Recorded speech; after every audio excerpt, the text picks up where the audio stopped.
ऐसे सुख के समय का पता नहीं चलता।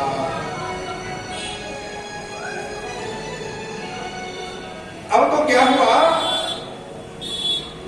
कर्दम ऋषि कहने लगे देवी अब ऐसा है, बहुत समय हो गया। देखिए जितने भी भोग पदार्थ हैं इनमें स्थायी सुख नहीं है, अस्थायी है। किसी भी वस्तु में जो सुख होता है ना उसके पीछे दुख भी होता है। आज जो रजाई सुख दे रही है 2 महीने बाद वो रजाई सुख नहीं देगी, उसे कोई नहीं उड़ेगा, बक्सों में बंद कर देंगे। और जो आज पंखे की हवा से जो डर लग रहा है, थोड़ा सा भी चल जाए तो ठंड लगने लगती है, वही काम आने लगेंगे। सुख के बाद में दुख आता है। हर प्राणी के साथ में सुख और दुख ये चलते रहते हैं। क्यों? ये सुख और दुख जो क्या है, इनका कोई अस्तित्व नहीं है, ये केवल मन के विषय है। मन के मानने से ही हम सुखी हो जाते हैं और मन के मानने से ही हम दुखी हो जाते हैं।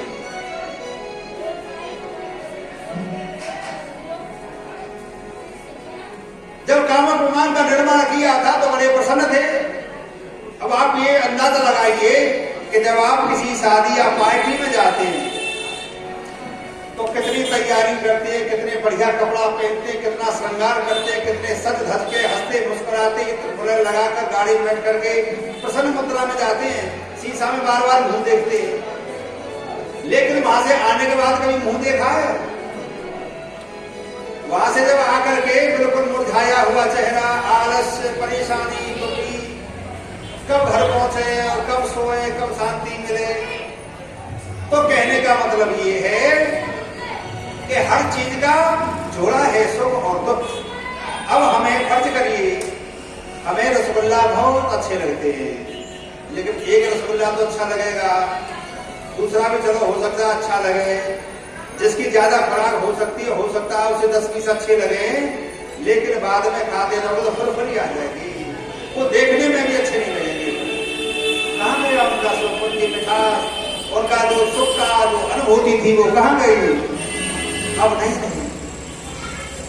ऐसे हर चीज के पीछे सुख है तो उसके पीछे दुख है।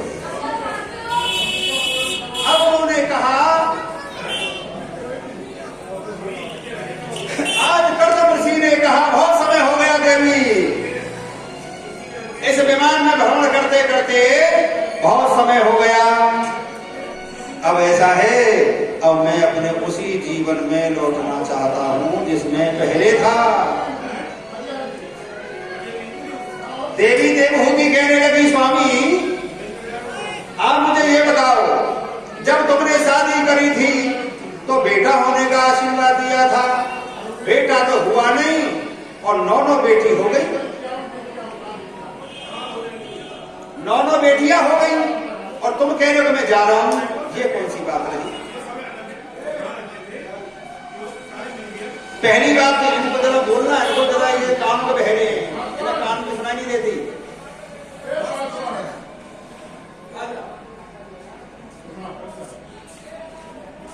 उन्होंने कहा कि मैं वहीं लौट के जाऊंगा, तो उन्होंने कहा कि आपने महाराज बेटा होने के लिए कहा था, बेटा तो हुआ नहीं और 9 बेटियां हो गई। अब इन 9 बेटियों की शादी कैसे होगी? इनकी शादी कौन करेगा? तुम तो अधर्म छोड़ के जा रहे हो मुझे, ऐसे कैसे? कर्दम ऋषि बोले, देवी तुम्हारा कहना तो बिल्कुल ठीक है, मैं तो भूल ही गया था, मैंने बेटा होने का तुमको वरदान दिया था और इन 100 वर्षों में 9 बेटी हो गई।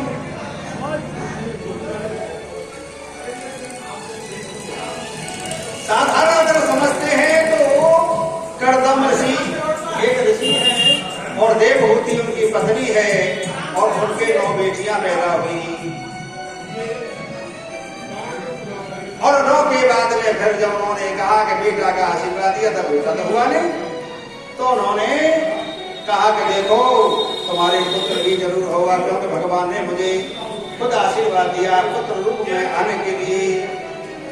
आगे चल करके क्या हुआ कि इनके यहाँ कपिल भगवान पैदा हुए। बोलो कपिल भगवान की जय हो। कपिल भगवान जो है ये भगवान के अवतारों में आते हैं।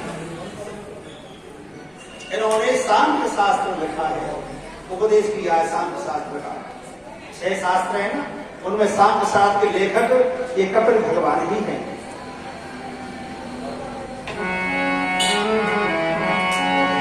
तस्या बहुत थे काले भगवान मधुसूदन कर गंभीर मापन्नो जगने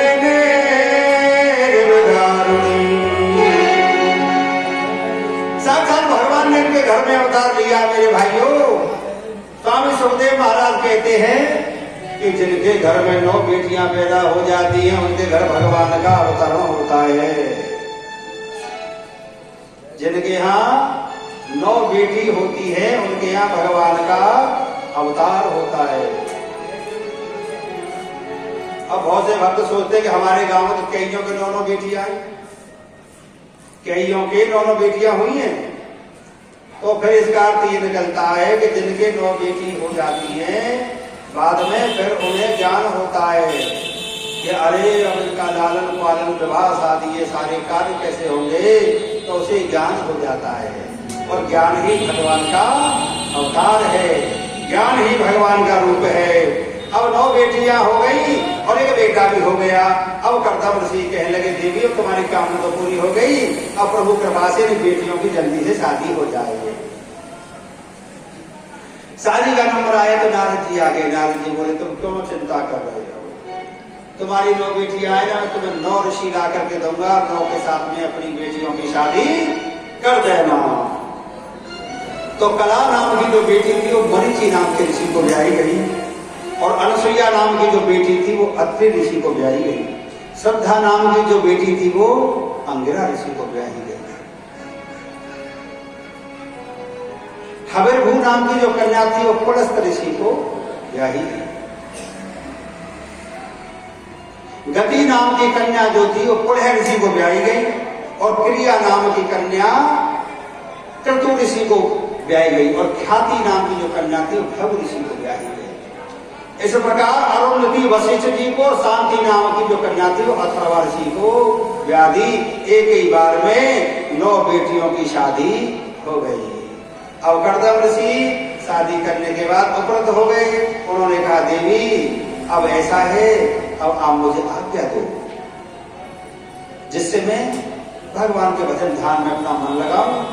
और हमने सब कुछ देख लिया जीवन में, राज भी भोग लिया, सुख भी भोग लिए, संतान भी हो गई, शादियां भी कर दी, बेटा भी हो गया। अब मुझे आप छुट्टी दीजिए, तुम्हारी सारी कामना पूरी हो गई है। ये जो पुत्र है हमारा कपिल, अब तुम इसके सहारे अपनी जिंदगी आगे बसर करना। ये भगवान के अवतार, यही तुम्हें ज्ञान का उपदेश करेंगे। ऐसा ही हुआ, कर्दम ऋषि चले गए। कपिल भगवान ने अपनी मैया को देखा, नहीं मैया कि हाँ बेटा तू उदास क्यों रहती है, उदास क्यों रहती है तू उदास। मैया कहने लगी अरे बेटा मुझे पता है तू भगवान का ही अवतार है, अब तू मेरी बात सुन बेटा। मैं उदास इसलिए रहती हूँ, मेरा जो मन है ना, जो सुख भोगे थे उनमें रमता है, उनको बहुत याद करता है, तेरे पिता की बड़ी याद करता है मेरा मन। कपिल भगवान बोले मैया मन का स्वभाव ही ऐसा है, मन का स्वभाव ऐसा है। अब तुम जो तुम्हारा मन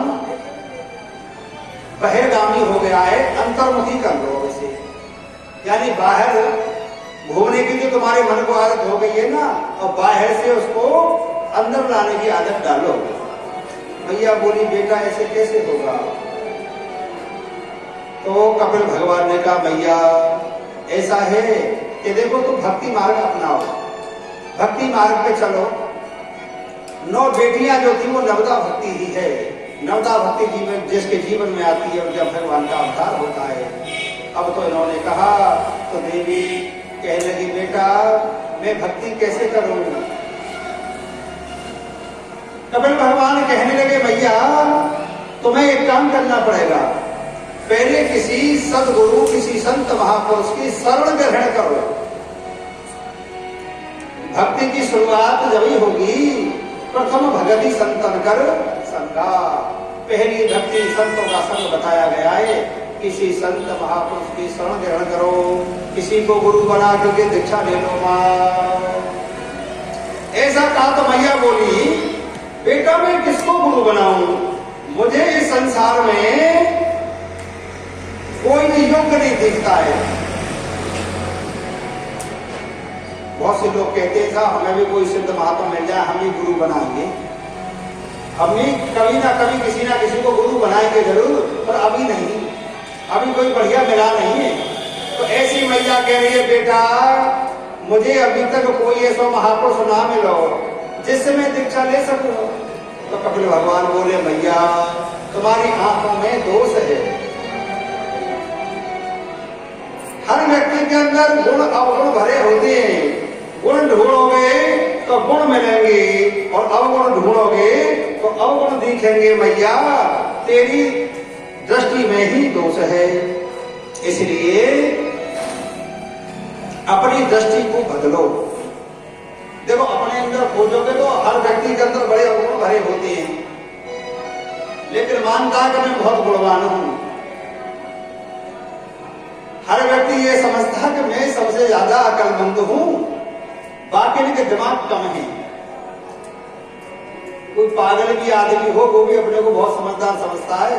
पागल से पागल कह दोगे तो वो नाराज हो जाएगा, और पागल से प्रशंसा करोगे, अरे साहब तुम तो बड़े समझदार हो,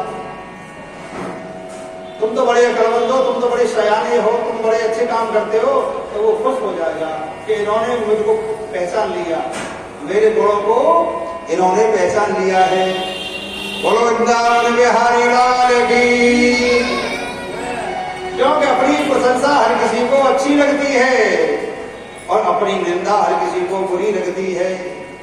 दुनिया में सबसे अगर ज्यादा मीठी कोई चीज है तो वो है प्रशंसा।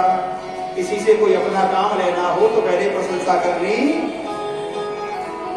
बावन भगवान राजा बलि की बड़ी प्रशंसा के फूल बिखेरते हैं आगे जाकर, और उन्होंने ये उद्देश्य सिद्धांत दिया है कि किसी से कुछ काम अपना निकालना है तो उसकी प्रशंसा करो।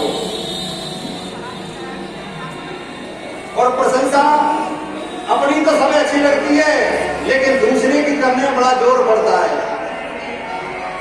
आगे चल करके भगवत प्रेमियों क्या हुआ, कपिल भगवान कहने लगे, भैया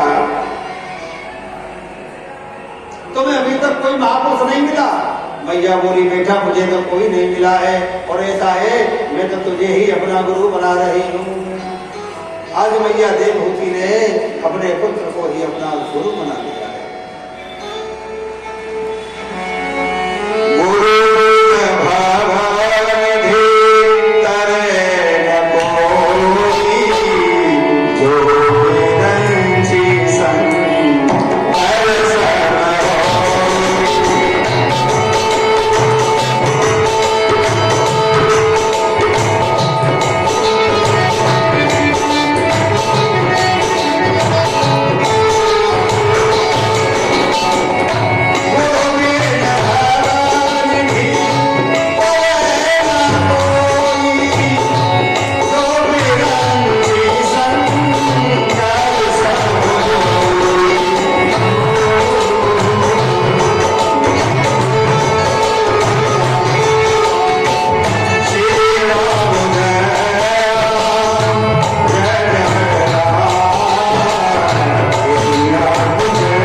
महापुरुष है, तू ही मेरा कल्याण करेगा और तू ही मेरा गुरु बन जा। आज कपिल भगवान ने अपनी माता देवहूति को ज्ञान दिया।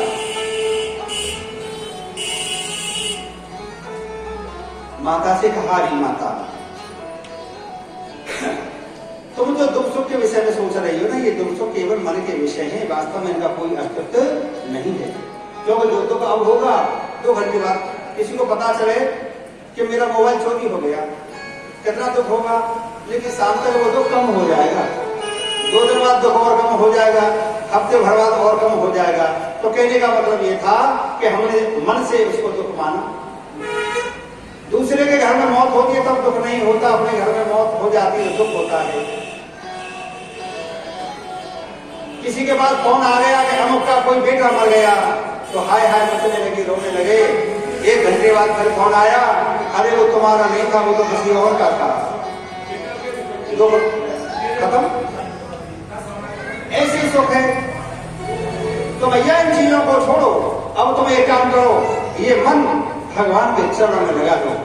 मन मोड़ा कर डर नहीं, कोई दूर प्रभु का घर नहीं, और धीरे धीरे मोड़ तू इस मन को है। भैया ये मन हम नहीं बिगाड़ा है, हम ही सुधारेंगे, कोई और दूसरा नहीं सुधारेगा। एक काम करो भैया, भगवान का ध्यान करो।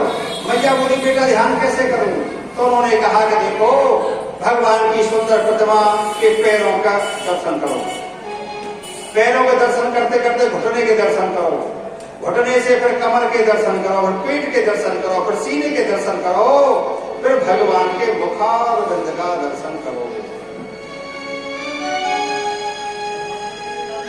दर्शन करते करते बड़े प्रेम और भाव के साथ दर्शन करने के बाद फिर ध्यान करो भैया। आसन लगा करके बैठ जाओ और दोनों आंखों की जो ज्योति है अब नासिका के अग्रभाग पर केंद्रित करो और बस यहां ध्यान करते करते जाओ। मां, ध्यान करने का अभ्यास बढ़ेगा तो तुम्हारे हृदय में अमृत झरने लगेगा, आनंद की प्राप्ति होने लगेगी। भगवान जो है वो अंदर ही तुम्हें दर्शन देंगे। और मैया से एक बात और कही कि मैया, भगवान के दर्शन सबसे पहले जब होते हैं, सबसे पहला जो भगवान का दर्शन होता है वो होता है सपने में। देखो सपने में दुनिया भर की बहुत सी चीजें दिखती है, लेकिन भगवान की मूर्ति या मंदिर ऐसी बहुत कम दिखती है। सपने में अगर कोई बच्चा सुंदर सा दिख जाए, ऐसा लगने लगे कि ये तो बड़ा चमकदार बच्चा है, कितना सुंदर है, ये तो सब में अलग दिख रहा है एकदम जैसे तारामंडल में चंद्रमा, तो समझ लीजिए वो बाल रूप में भगवान का दर्शन ही हुआ है। जब सपना मिल जाएगा तो मैं वो उधर से याद आएगा कि आज तो हमने बड़ा सुंदर बालक देखा था, समझ लीजिए वो क्या है, वो भगवान का पहला स्वप्न में आई हुई भगवान की ही झांकी है। लेकिन वो झांकी जब आएगी जब प्रभु को याद करेंगे, उनसे प्रेम करेंगे, उनको हृदय में बैठाएंगे, तभी वो भगवान की झांकी स्वप्न में हमें आएगी। मैया ऐसे करते करते अभ्यास को बढ़ाते जाना। आज मेरे भाइयों, कपिल भगवान ने बड़ा ज्ञान दिया मैया को। मैया बोली, हे प्रभु, आज तुमने मेरे ज्ञान के पर्दे खोल दिए, अब मुझे ये संसार कैसा लग रहा है पता है? कैसा लग रहा है? जैसे सपना। सपने में भी कभी कभी एहसास होता है कि हम कहीं सपना तो नहीं देख रहे। सपने में भी कभी कभी एहसास होता है कि ऐसा तो नहीं सपना देख रहे हो, वो सोने का सपना है। सो करके सपना देखते, जगने के बाद सपने से कोई लेना देना नहीं रहता। वो हमें पैसे मिले, धन मिले, कुछ पाया, कुछ खाया पिया, क्या थे क्या नहीं, सपने हो भिखारी नाशपति हो, सपने में दुनिया बदल जाती है। लेकिन जगने के बाद उस देखे गए सपने से कोई भी लेना देना नहीं रहता। ऐसे ये जगे हुए का हम सपना देख रहे हैं, जो हमारी यहाँ से शरीर छूट जाता है, इस संसार से भी हमारा कोई लेना देना नहीं रहता, ये भी सपने के समान ही हो जाता है। गुरुवा के हरि लाल की जय। आज कपिल भगवान ने अपने मैया को शांत शास्त्र का ज्ञान दिया और ऐसी समाधि मैया की लगी, अश्रुधारा बहने लगी, अश्रुधारा बहने लगी, बिंदु सरोवर भर गया और मैया की आत्मा भगवान में मिल गई। कपिल भगवान वहां से फिर चलते। बोलिए श्रीमद् भागवत महापुराण की।